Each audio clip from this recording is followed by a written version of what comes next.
As I was signing Leo out of daycare, my phone buzzed. I figured it was just David, maybe asking what we should have for dinner, but when I looked down at the screen, everything changed. Moving to Spain with Jackie, I've transferred our savings to my private account. Good luck paying rent. My hand froze, pen hovering in midair. For a moment, the world felt like it had tilted sideways. Leo tugged at my arm, completely unaware that our entire life had just fallen apart. "Mommy, did you bring my dinosaur snacks today?" I blinked, trying to stay calm for him. I finished the sign-out sheet with a shaky hand and typed a reply, even though my mind was screaming, "Thanks for the update." 3 words, that was all I sent. On the outside, I was calm. On the inside, I was falling apart. Jackie, his administrative assistant. Our savings, 8 years of sacrifice and hard work. Our rent, due in 3 days. My name is Suzanne Mitchell. I'm 37 years old. Mother to a bright and curious 4-year-old named Leo. And apparently, the soon-to-be ex-wife of David Mitchell, who decided to walk out on his family with a cold, heartless text. What I wanted wasn't complicated. I just wanted to keep our home, raise Leo in peace, and feel financially secure enough to breathe. But suddenly, everything was at risk. How was I supposed to keep us afloat when David had just stolen every dollar we had? As we walked to the car, Leo looked up at me. "Where's Daddy? Is he making spaghetti tonight?" I forced a smile. "Daddy's on a trip," I said, the first of many little lies I'd have to tell to protect him. "We're having pizza tonight, extra cheese."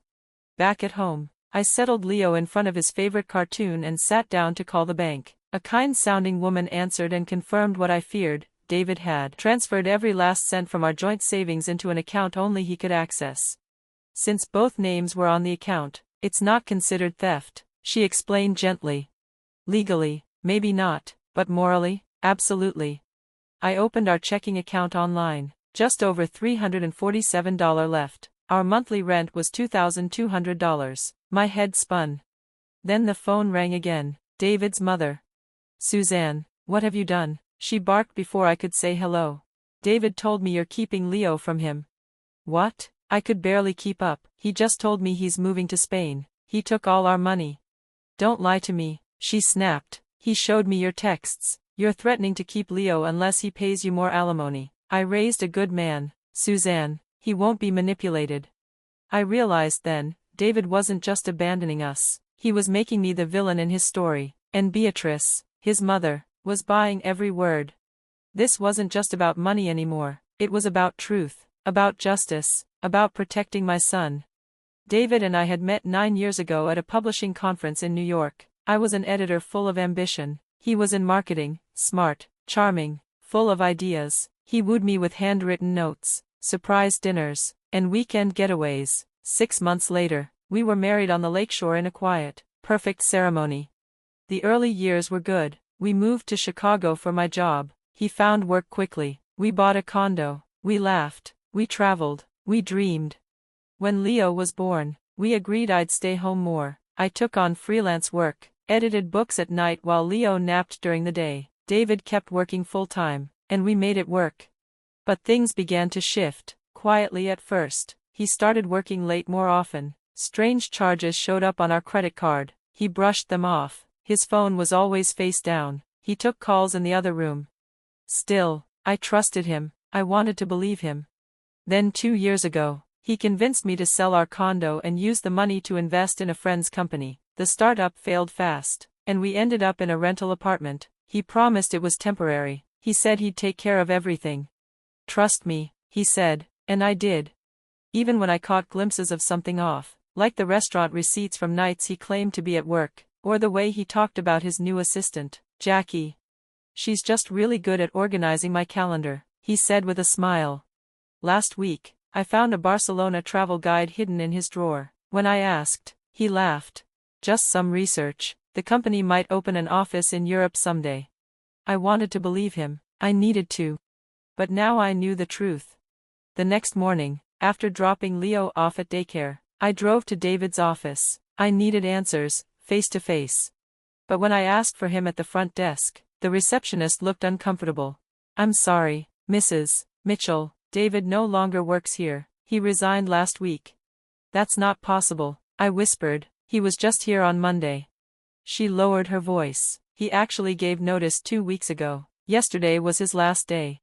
2 weeks. He'd been planning this for at least that long, while I cooked his meals, folded his laundry, and played peekaboo with our son.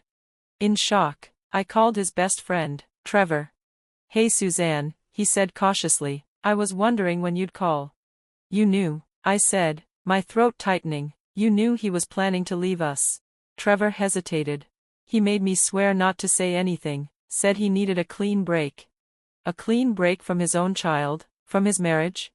I told him it was wrong. Trevor said, "But Jackie makes him happy. He said you'd be better off without him holding you back." That line hit me like a punch. Jackie makes him happy. I had suspected, but hearing it from someone else confirmed it in a way I couldn't unhear. "He emptied our savings," I said quietly. "Did he tell you that?" Trevor was silent. "No, Jesus, I didn't know that, Suzanne. I'm so sorry, that's beyond messed up." I met Vivian again the next morning. She had already gone through all the documents I gave her, the bank records, text messages, and everything else. As she read through the last few pages, her expression changed. The calm look on her face turned into something stronger, more determined. "This is exactly what we needed," she said firmly. "We're filing for emergency court orders today. We'll ask for child support, freeze what's left of the marital assets, and maybe even push the court to demand David returns to the country." For the first time since David's text message blew my world apart, I felt a flicker of hope. "What happens now?" I asked, my voice low, not sure I was ready for all this to become real. "First, we file the emergency motions," she said. "Then we request a deposition from Beatrice, your mother-in-law. If David's already working overseas while pretending he can't support his son, we're going to make sure the court knows every detail." The next day, I was still clinging to that thread of hope when I got a message from David's lawyer. It was short, cold, and insulting, an offer of $5,000 to settle everything, child support, division of assets, our entire marriage. I forwarded it to Vivian, who didn't seem surprised. "They're testing how desperate you are," she said. "Don't reply, don't give them what they want, not yet." That night, I got a direct message from David himself. "Take the settlement, Suzanne, you won't get more. Fighting me will just burn through what little I've offered. Be reasonable for once." His words made my stomach turn, not because they were harsh, but because they were so familiar. That same tone he used every time he dismissed my concerns, every time he made me feel small. I didn't respond, but I saved the message. Proof. 2 days later, we got a court date for the emergency hearing. That same afternoon, something unexpected happened. I got a phone call from a woman I didn't know. Her name was Bethany, and she used to live with Jackie, the woman David left me for. She found my number in some of Jackie's old things and said she felt like I deserved to know what she had overheard. "Jackie's been planning this for months," Bethany told me. "She used to talk about moving to Spain with David and starting fresh, with no strings, no baggage. She even laughed about how David was putting money where you couldn't find it." My heart sank. "Baggage," I repeated quietly, thinking of Leo, my son, their so-called baggage. Bethany didn't stop there. She told me how Jackie and David had been planning to open offshore accounts, set up residency in Spain, and make things legally complicated for me on purpose. "They thought you'd just give up," Bethany said softly, "that you wouldn't have the money or energy to keep fighting." I thanked her, hung up, and stared at the wall, feeling like I couldn't breathe. The morning of the court hearing, I woke up to another text from David. "I hear you're dragging my mother into this. Bad move, Suzanne. Drop it now, or you'll regret it." I didn't reply. Instead, I put on my best dress, packed Leo's lunch, dropped him at daycare, and walked into the courthouse with Vivian by my side. She kept her hand gently on my back as we reviewed our documents one last time in the hallway. The courtroom doors opened. David wasn't there, but his lawyer was, a polished man in a $1,000 suit who introduced himself without a smile. "Mrs. Mitchell," he said curtly. "I'm representing Mr. Mitchell." Before I could even reply, someone else walked in behind him, and my stomach dropped. Beatrice. She looked flawless, as always, hair perfectly styled. Her coat looked like it cost more than my rent, and the moment her eyes landed on me, I saw the same cold judgment she'd always had. "You should be ashamed," she whispered angrily, "trying to extort my son. You're the one who pushed him away." Vivian stepped in before I could respond. "Mrs. Mitchell," she said calmly, "since you're here, you'll be called as a witness regarding your financial support of your son's escape from his responsibilities." Beatrice's face twitched ever so slightly, but she kept her mouth shut. The hearing itself was fast and intense. The judge reviewed our evidence, the bank transfers, the employment details, the sudden resignation, and the fact that David left the country without warning or planning for his child. The court granted our motions. David was ordered to pay child support immediately and return part of the money he took. It felt like a small victory, but it didn't last long. The next day, I got a phone call from a number I didn't recognize. The voice on the other end had a thick accent. "Is this Suzanne Mitchell?" the woman asked. "Yes, it is," I replied. "My name is Lucia Vega. I'm with HR at Meridian Global in Barcelona. I'm calling regarding your husband, David Mitchell." My breath caught. "Yes? We received your email about his legal situation. Based on the documentation provided, Mr. Mitchell was let go yesterday. We require our employees to disclose any custody battles or legal disputes, especially those that involve potential international travel issues." My heart dropped. "I didn't send any email," I said quickly. There was a pause. "Someone using your name did. They included documentation that made it seem official, copies of legal papers, bank records." I knew immediately who it was. Beatrice. She had sent the email pretending to be me. She had taken my private documents, ones I had left out in the apartment when she visited, and used them to get David fired. She wasn't trying to help me. She was trying to prove David couldn't pay support, to make it seem like I was chasing someone who had nothing left to give.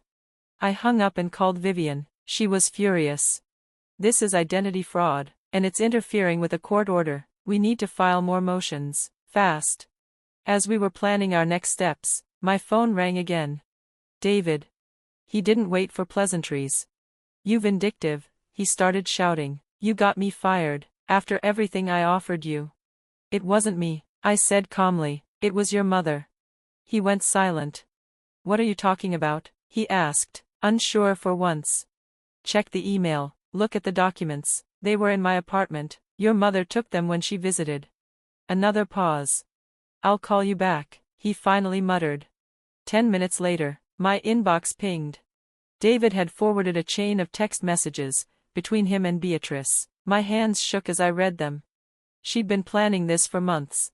"Once you're established in Spain," Beatrice wrote, "we'll work on getting full custody of Leo. With Suzanne's history of depression, it'll be easy to argue she's unstable."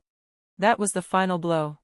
My postpartum depression, something I had fought so hard to recover from, something David had once claimed to support me through, had been used as a weapon, not by strangers, but by the people I once considered family. This wasn't just about money anymore. This was about protecting my child from people who didn't see him as a person, but as a pawn in their game. Continued.